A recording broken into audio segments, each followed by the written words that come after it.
असम के राज्यपाल Jagdish Mukhi corona virus से संक्रमित, अस्पताल में भर्ती। बता दें, असम के राज्यपाल प्रोफेसर जगदीश मुखी कोरोना संक्रमित हो गए हैं, जिसके बाद उन्हें अस्पताल में भर्ती करवाया गया है। उनकी कोरोना रिपोर्ट पॉजिटिव आने के बाद राज्यपाल को बुधवार रात को गुवाहाटी स्थित एम्स अस्पताल में भर्ती करवाया गया। असम के मुख्यमंत्री हिमंत बिस्व शर्मा ने इस संबंध में एक ट्वीट किया है। उन्होंने अपने ट्वीट में कहा, मैं लगातार अधिकारियों के संपर्क में हूं ताकि राज्यपाल के स्वास्थ्य से जुड़े ताज़ा अपडेट प्राप्त कर सकूं। साथ ही यह भी सुनिश्चित कर रहा हूं कि उन्हें सर्वोत्तम उपचार मिले। यूपी चुनाव में नोएडा से पंखुड़ी पाठक होंगी कांग्रेस की उम्मीदवार। बता दें, उत्तर प्रदेश विधानसभा चुनाव 2022 के मद्देनजर कांग्रेस पार्टी ने बृहस्पतिवार को गौतम बुद्ध नगर की नोएडा सीट से प्रत्याशी का ऐलान कर दिया है। माना जा रहा है कि वह यहां पर वर्तमान विधायक पंकज सिंह को करारी टक्कर देंगी। वहीं बसपा और सपा ने उम्मीदवारों को लेकर अभी अपने पत्ते नहीं खोले हैं। उधर प्रियंका गांधी के अभियान लड़की हूं लड़ सकती हूं के तहत नोएडा विधानसभा सीट से पंखुड़ी पाठक को टिकट मिला है। चुनाव बाद पंजाब, यूपी, उत्तराखंड, गोवा और मणिपुर को करना होगा कर चुकाने पर मंथन। खबरों के मुताबिक फरवरी-मार्च 2022 में विधानसभा चुनाव के बाद जिस भी पार्टी की सरकार उत्तर प्रदेश, पंजाब, उत्तराखंड और गोवा में बने, यह तय है कि इन सरकारों को अपने राज्य की इकोनॉमी को पटरी पर लाने के लिए काफी मशक्कत करनी पड़ेगी। पिछले 4-5 वर्षों के दौरान इन राज्यों के बजट से जुड़े दस्तावेजों के अध्ययन व संकेतक बताते हैं कि बढ़ते कर्ज की देनदारियों को थामने के साथ ही आगामी सरकारों को राजस्व स्रोतों को बढ़ाना होगा और निवेश की गुणवत्ता में भारी सुधार लाना होगा। यही नहीं, कुल व्यय में शिक्षा व स्वास्थ्य जैसे सामाजिक विकास के क्षेत्रों में होने वाले खर्चे पर खास ध्यान देना होगा, तभी इन राज्यों की सामाजिक स्थिति सुधर पाएगी। ल्यूकेमिया के इलाज की बड़ी उम्मीद, विज्ञानियों ने उपचार के नए तरीके का पता लगाया। बता दें, एक्यूट माइलोइड ल्यूकेमिया AML सफेद रक्त कोशिकाओं का घातक कैंसर है, जिसके प्रभावी उपचार की बहुत कम तरीके मौजूद हैं। शोधकर्ताओं ने एक नए अध्ययन में पता लगाया है कि AML कोशिकाएं जिंदा रहने के लिए SCP4 नामक प्रोटीन पर निर्भर हैं। अमेरिका स्थित cold spring harbour laboratory CSHL के प्रोफेसर क्रिस्टोफर वाकोक व पूर्व स्नातक छात्र सोफिया पोलांस्काया ने इस बीमारी के लिए एक संभावित नए चिकित्सकीय दृष्टिकोण का पता लगाया है। नवाज शरीफ को वापस लाने की तैयारी कर रही पाक सरकार, मेडिकल रिपोर्ट की जांच के लिए बोर्ड का गठन करने के निर्देश। सूत्रों के मुताबिक पंजाब सरकार को निर्देश दिए गए हैं कि सरकार को सौंपी गई नवाज शरीफ की मेडिकल रिपोर्ट की जांच के लिए एक मेडिकल बोर्ड का गठन किया जाए। द न्यूज इंटरनेशनल की रिपोर्ट के अनुसार अटॉर्नी जनरल खालिद जावेद ने बुधवार को पंजाब सरकार के गृह सचिव जफर नसरुल्ला खान को एक पत्र लिखा है। इसमें उन्होंने दिसंबर में शहबाज शरीफ और नवाज शरीफ द्वारा सौंपी गई मेडिकल रिपोर्ट की जांच के लिए एक मेडिकल बोर्ड का गठन करने के लिए कहा है। इस बंगाल में बीकानेर एक्सप्रेस की 12 बोगियां पटरी से उतरी, जिसके चलते 7 यात्रियों की मौत हुई। साथ ही अभी तक राहत व बचाव कार्य जारी। बता दें, उत्तर बंगाल के जलपाईगुड़ी जिले के मयनागुड़ी स्थित दोमहिनी के पास गुरुवार शाम को 5 बजे के करीब बीकानेर एक्सप्रेस की 12 बोगियां बेपटरी हो गई। हादसे में 4-5 बोगी पूरी तरह से क्षतिग्रस्त हो गई है। इस ट्रेन हादसे में अब तक 7 यात्रियों की मौत की पुष्टि की जा चुकी है। अभी भी कई यात्री बोगी के नीचे दबे हुए हैं।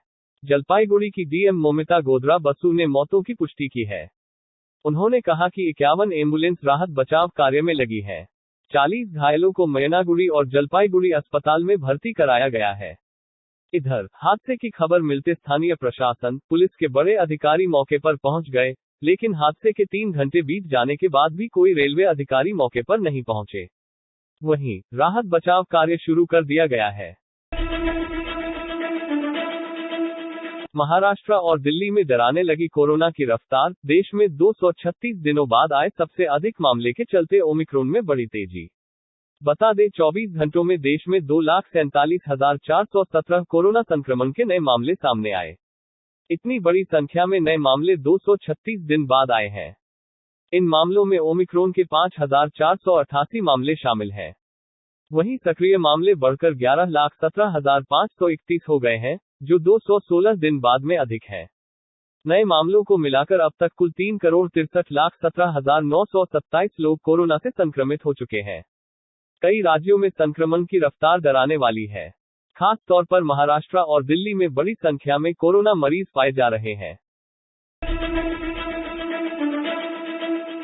कोरोना के चलते प्रवासी मजदूरों के पलायन की खबर को श्रम मंत्रालय ने बताया गलत। खबरों के मुताबिक श्रम मंत्रालय ने दावा किया है कि कोरोना की तीसरी लहर के बीच प्रवासी मजदूर अपने घरों को वापस नहीं लौट रहे हैं। मंत्रालय ने उन मीडिया रिपोर्ट्स को सिरे से नकार दिया है, जिनमें कहा जा रहा था कि महामारी के प्रभाव से बचने के लिए बड़ी संख्या में कामगार शहरों से गांव लौटने लगे हैं। मंत्रालय ने कहा कि कुछ मीडिया रिपोर्ट्स में मजदूरों के लौटने की खबरें छपी हैं, जो कि सच नहीं है। ऐसी रिपोर्टिंग पुरानी तस्वीरों के आधार पर की गई है। भारत बायोटेक का दावा, कहा कोवैक्सीन अब वयस्कों और बच्चों के लिए एक सार्वभौमिक टीका है।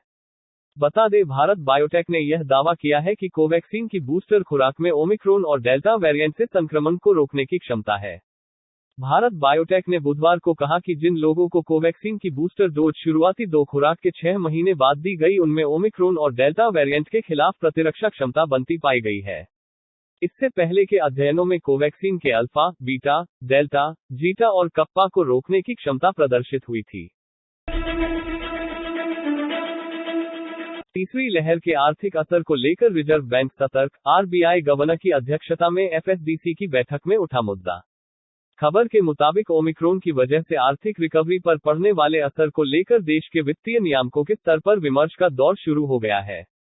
गुरुवार को रिजर्व बैंक के गवर्नर डॉ. शक्तिकांत दास की अध्यक्षता में वित्तीय स्थायित्व व विकास परिषद एफएसडीसी की उपसमितियों की बैठक हुई।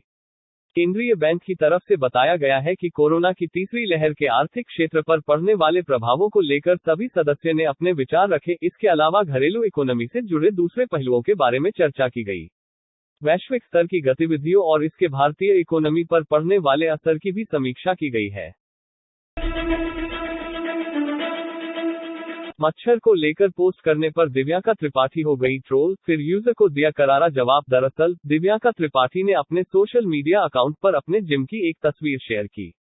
इस तस्वीर में दिव्यांका जिम में पोज करती हुई नजर आ रही है। दिव्यांका ने इस पोस्ट को शेयर करते हुए लिखा, भारतीय मच्छरों की वजह से सुबह सुबह जल्दी उठ गई। उम्मीद करती हूँ कि आपकी रात अच्छी बीती हो। जहां उनके कई फैंस को उनका ये अंदाज पसंद आया, तो वहीं एक यूजर ने उन्हें सोशल मीडिया पर ट्रोल करने की कोशिश की। यूजर ने दिव्यांका की इस पोस्ट पर कमेंट करते हुए लिखा, 39 भारतीय मच्छर शब्द का उपयोग देश के लिए बहुत ही अपमानजनक लगता है। अनुपमा शो में काव्या की भूमिका निभाने वाली मदालसा शर्मा सोशल मीडिया पर काफी सक्रिय है। वह अक्सर अपनी हॉट और बोल्ड तस्वीरें शेयर करती है, जो कि बड़ी तेजी से वायरल होती हैं। अब मदालसा शर्मा ने इंस्टाग्राम पर बोल्ड बिकिनी और शॉर्ट्स पहन फोटोशूट करवाया है। इसमें उनके पीठ पर बना टैटू भी नजर आ रहा है। वहीं उन्होंने कैनवास के जूते पहन रखे हैं। मदालसा शर्मा तस्वीरों में काफी खूबसूरत लग रही है। उन्होंने अपने बाल खोल रखे हैं और वह खूबसूरत पीठ दिखाते हुए कैमरे की ओर देखकर पोज कर रही है। तस्वीरें शेयर करते हुए मदालसा शर्मा ने नेल्सन मंडेला का कोट भी लिखा है। उन्होंने लिखा है, मैं अपने भाग्य का मास्टर हूं और मैं अपनी आत्मा का कैप्टन हूं। उनकी तस्वीर सोशल मीडिया पर वायरल हो गई है।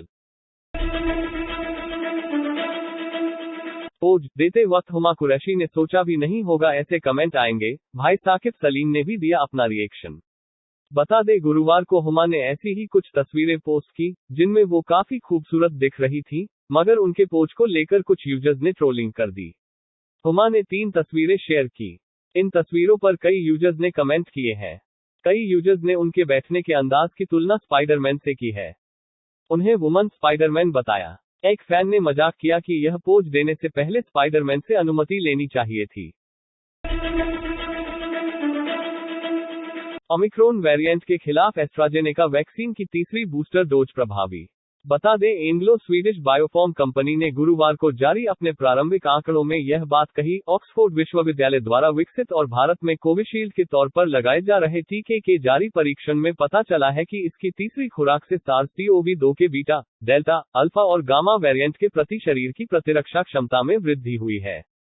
परीक्षण के नमूनों का अलग से विश्लेषण करने पर ओमिक्रॉन स्वरूप के खिलाफ भी एंटीबॉडी तेजी से बनने की बात सामने आई।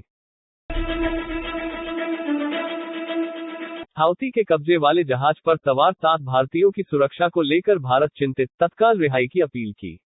खबर से मिली जानकारी के मुताबिक भारत ने संयुक्त अरब अमीरात यूएई के मालवाहक जहाज पर सवार 7 भारतीय नागरिकों की सुरक्षा को लेकर गहरी चिंता व्यक्त की है और चालक दल सदस्यों व जहाज को तत्काल रिहा करने की अपील की है।